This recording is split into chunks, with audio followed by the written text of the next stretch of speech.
Okay, let's get back into your calls. And Time Magazine talks about the prospect of civil war. Doesn't seem that far-fetched in the U.S. They are really hyping this. They've been gearing up to crush a civil war. That's their plan. So the question is, how do we take our country back without that happening? We peacefully take the legislatures, the towns, the counties back. We take the Congress back. We have criminal investigations of the bankers. We expose them. And we continue to expose provocateurs and stage terror. That's one way to do it. That's the basic solution right there. Joel in PA, then Austin, Roger, Mortis, and others. Joel, you're on the air. Hey, Alex. I'm a long-time listener and full-time info warrior. It's been a few months since I last called in. I just got one comment and one question. Go ahead. I see a lot of people who are awake and trying to awaken others come down with battle fatigue in the info war. They get discouraged because they can't seem to get through to some people. They start to get pessimistic. Move on. Don't waste your time with laughing zombies. Plant the seed, move on. Yeah, they get this defeatist attitude like the globalists are invincible, but we got to stay optimistic and look at all the victories we're having. I mean, as we all know, there's a huge global awakening taking place everywhere, and people are starting to resist this oppression, and it's accelerating. The majority of Americans now know that the Federal Reserve is a private holding company for offshore banks. We had a major victory with the ClimateGate emails. You and Ron Paul are becoming more and more mainstream every day because you guys were telling the truth all these years, and now you're being proven right. So I think it's important for everyone to stay optimistic and to keep the winning attitude because we're going to win this in the end. Well, I agree with you, Joel, and even more important, we need to explain to everybody who works for the system, look, you're going to be hurt in this as well. You're not immune from this, and it's we the people, 99% of us, against a tiny ruling class who is completely criminal and illegitimate. And we've got to come together and keep getting the word out. Now's the time to get the word out. What does Cass Sunstein at the White House say in public memos? That they send out fake conspiracy theorists on the web to get us infighting with each other. Because as long as we're fighting with each other and debating mindless garbage, we're not going to move forward in waking new people up. The system is scared, as Zbigniew Brzezinski said 4 months ago, and I appreciate your call. He said this is the first time in human history ever that the entire of humanity, and that means generally, the entire of humanity, is awake and staring at the elite and is politically aware.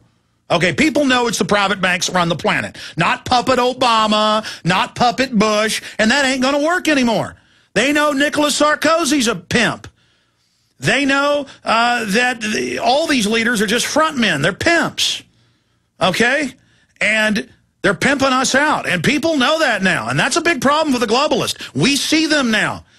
Their denial doesn't work anymore. Let's talk to Austin in Ohio. Austin, you're on the air. Hello, Alex. Welcome. Great to talk to you. I have what I would call an info nuke to drop on you, okay? Okay. All right. Now, the story about what happened in the Gulf is not over. That's what I would say. So, we've been posting videos of just thousands of dead fish, core exit everywhere. But Obama says core exit isn't bad for you. Anybody that eats Gulf seafood might end up dead, and it's all on BP's. Anyway, I hope that this will be like the new search term for the day, and millions of people will see the truth about what happened there. So I want to point everyone's attention to marinelog.com and an article that they posted on September 2nd, 2009, so 7 months before the horrible thing on 4/20/2010. The headline is, again, this is Marine Log Docs and News Mix or something. Okay, I'm just going to read it. September 2nd, 2009, Transocean submersible sets drilling depth record. That's the headline.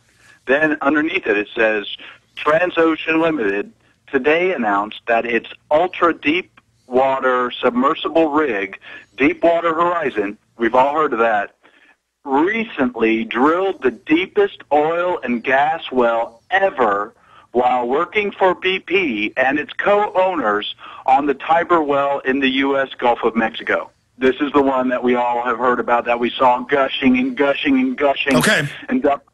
Okay, anyway, and from there it says, the Transocean crews on the Deepwater Horizon drilled the well to 35,050 feet vertical depth and 35,055 feet measured depth, or more than 6 miles. Okay, so what's the big news? I mean, I knew about that. Okay, well, the thing is, I could not explain how somebody got so-called fossil fuels from 6 miles below the Gulf of Mexico. I mean, that just didn't make sense. I mean, when was it's abiotic. Stay there, briefly finish up with your bombshell info. I want to see where this is going, Austin. And then we're going to talk to a lot of other callers.